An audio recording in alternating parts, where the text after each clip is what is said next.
Kapal motor atau KM Alibaba tenggelam di perairan Pulau Bokor, Kelurahan Kepulauan Pari, Kecamatan Kepulauan Seribu Selatan, Kepulauan Seribu pada Sabtu 3 Juni 2023. Berikut informasi selengkapnya untuk Anda. Sabar, jangan panik, sabar. Saat itu KM Alibaba sedang mengangkut 55 orang terdiri dari wisatawan dan anak buah kapal atau ABK dari Kamal Muara menuju Pulau Bokor. Kebocoran di bagian belakang kapal diduga kuat menjadi penyebab tenggelamnya KM Alibaba. Beruntung puluhan penumpang KM Alibaba berhasil diselamatkan petugas meski harus menerjang ganasnya laut di perairan tersebut.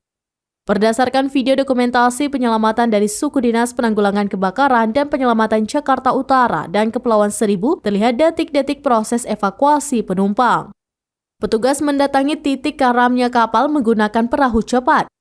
Petugas dibantu awak kapal melemparkan pelampung kepada para penumpang yang sudah terombang-ambing di lautan. Perwira Piket Sektor 8 Sudin Gulkarmat Jakarta Utara dan Kepulauan Seribu Yuli mengatakan peristiwa tersebut dilaporkan pada pukul 9.44 waktu Indonesia bagian Barat.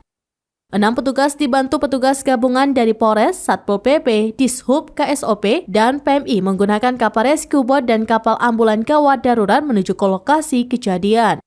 Semua penumpang berhasil dievakuasi ke Puskesmas Pulau Paru menggunakan kapal AGD.